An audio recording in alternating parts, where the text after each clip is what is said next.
በ1954 የማክዶናልድን ንግድ እስከመጨረሻው የቀየረ አዲስ የንግድ ሞዴልን ለዓለም ያስተዋወቀና ስሙን በዓለም ላይ ከፍ አድርጎ የሰቀለው የሚልክሼክ ማሽን ሻጩ ሬይ ክሮክ የተባለው ግለሰብ መጣ። በሳን በርናርዲኖ ካሊፎርኒያ የሚገኘውን የማክዶናልድ ወንድማማቾችን የፈጣን ምግብ ቤት ሬስቶራንት አንዴ ካየ በኋላ ነገሮች ሁሉ እስከ ወዲያኛው ተቀየሩ።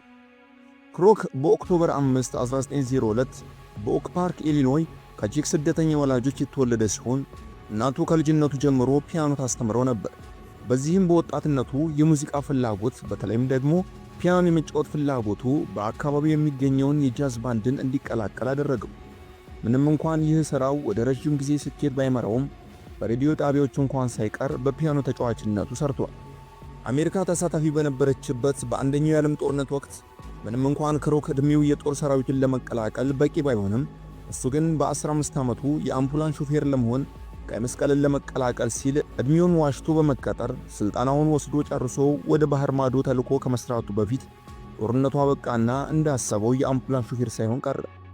በዚህች አጭር የጦር ሰራዊት ቆይታው ግን ክሮክ ከዋልት ዲዝኒ ጋር አብሮ ሰልጥኖ ነበር። ክሮክ ከጦርነቱ በኋላ ያቋረጠውን የሁለተኛ ደረጃ ትምህርቱን አጠናቆ ጨረሰ። 20 ዓመት ሲሞላው በቤተሰቡ ግፊትና ጫና ገባ። ከዚህ በኋላ ትልቅ ኃላፊነት እንዳለበት በመገንዘብ ሚስቱን ለመንከባከብና ለማስተዳደር ሲል በሕይወቱ ለመጀመሪያ ጊዜ የተረጋጋ ሥራ ለማግኘት ወሰነ።